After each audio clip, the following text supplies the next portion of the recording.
अवधारणा एवं सिद्धांत में अंतर। अवधारणा क्या होती है? ये हमारे द्वारा सोची गई बातें होती है। सिद्धांत क्या होते हैं? जब कई लोग मिल के किसी बात को कुछ नियम कानून के द्वारा उसको बताते सिद्ध करते हैं कि ऐसा करना सही होगा, तो वो होता है सिद्धांत। अवधारणा स्वतः की जाती है और ये किसी दूसरे के मत से। चलिए हम लोग अंतर देखते हैं कुछ। यह स्वतः सिद्ध होती है, अतः अवधारणा को सिद्ध नहीं करना पड़ता। यह स्वतः मतलब स्वयं हम सिद्ध कर लेते कि ऐसा करना ठीक होगा। इसको सिद्ध करने के लिए किसी से विचार नहीं करना पड़ता। दूसरे में बताया गया सिद्धांत क्या होते हैं? सिद्धांतों को विचार विमर्श करके बनाया जाता है। मतलब हम कई लोग मिल के विचार करते हैं तब हम किसी बात का सिद्धांत बनाते हैं। अवधारणा हम स्वयं ही किसी बात का सिद्ध कर सकते हैं। अगला देखो है, इसमें लोच नहीं होता। मतलब इसमें जो हम करेंगे हमारा स्वतः सोचा हुआ रहता है, इसमें किसी प्रकार की कमी नहीं होती। इसमें परिवर्तन किया जा सकता है। इसमें जैसे हमारे सिद्धांत हुए, कई लोगों के सिद्धांत हुए, फिर नया सिद्धांत आया तो हम उसमें बदलाव कर सकते हैं। ये होता है सिद्धांत और अवधारणा में अंतर है। इसमें लोच नहीं होता, इसमें परिवर्तन हो सकता है। लोच मतलब परिवर्तन।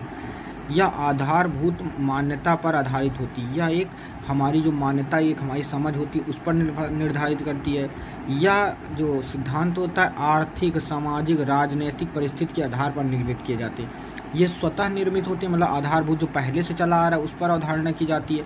पर सिद्धांत हमारे नए रूप में होते हैं। मतलब नया आर्थिक पक्ष क्या कह रहा है, सामाजिक पक्ष क्या कह रहा है, मतलब समाज में क्या चल रहा है, राजनीति में क्या परिस्थिति क्या है, उसके आधार पर निर्मित किया जाता है सिद्धांत।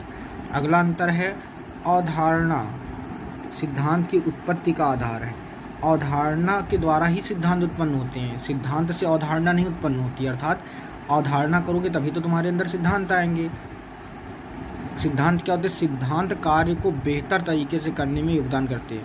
ये अवधारणाओं को, कई लोगों की अवधारणाओं को मिला के उस कार्य को और बेहतर करने का कार्य होता है। अवधारणाओं को अच्छा करने का कार्य होता है सिद्धांत। सिद्धांत कार्य को बेहतर और तरीके से करने में योगदान देते हैं। अवधारणाएं सिद्धांत की उत्पत्ति करती हैं। समझ में आ गया होगा आप लोगों को। धन्यवाद।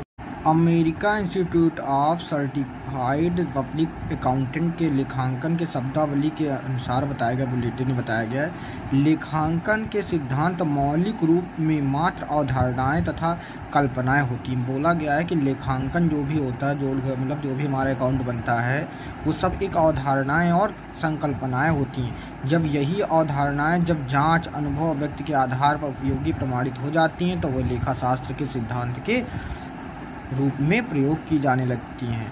मतलब पहले अवधारणाएं रहती हैं, जब ये अनुभव एवं युक्ति के द्वारा कई लोगों से बात करके जब उनको प्रमाणित कर लिया जाता है तो ये लेखा शास्त्र का सिद्धांत बन जाता है और सिद्धांत के रूप में प्रयोग की जाने लगती हैं। ये कहाँ पर कहा गया? America institute of certified public accountant में।